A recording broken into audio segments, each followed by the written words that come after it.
दोस्तों, मैं आपको सुनाने जा रहा हूँ भूतिया स्टोरी। तो डरने के लिए तैयार हो जाओ। और इस स्टोरी का नाम है भूतिया मोबाइल। एक छोटे से गांव में एक भूतिया हवेली थी जो अपने भयानक रूप से प्रसिद्ध थी। गांव के लोग उसे छोड़कर अन्य किसी भी जगह का नाम नहीं लेना चाहते थे।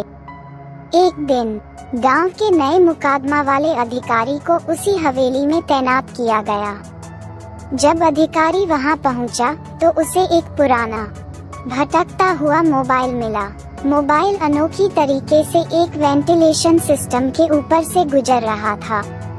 अधिकारी ने वहां गड़बड़ होने की संभावना समझी, लेकिन उसे ध्यान देने में नहीं लगाया। रात के अंधेरे में जब अधिकारी ने मोबाइल को जांचा तो उसमें कुछ अजीब सी रिंगटोन बज रही थी। उसके आसपास का माहौल भी अजीब और डरावना लगने लगा। अधिकारी ने मोबाइल को बंद कर दिया, लेकिन उसे खोलते ही फिर से वह भयानक रिंगटोन बजने लगी। वह बार बार रिंग करती हुई अजीब संदेश भी आने लगे। अधिकारी का दिल डर से कांप उठा। वह मोबाइल को फेंकने की कोशिश करते रहे, लेकिन वह आत्मसात हो जाता था।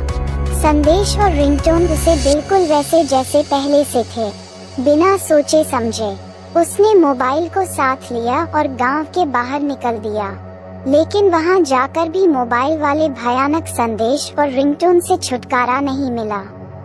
आखिरकार रात भर डरावनी रिंगटोन और संदेश से तंग आकर उसने मोबाइल को हवेली के बाहर एक पेड़ के ऊपर से फेंक दिया।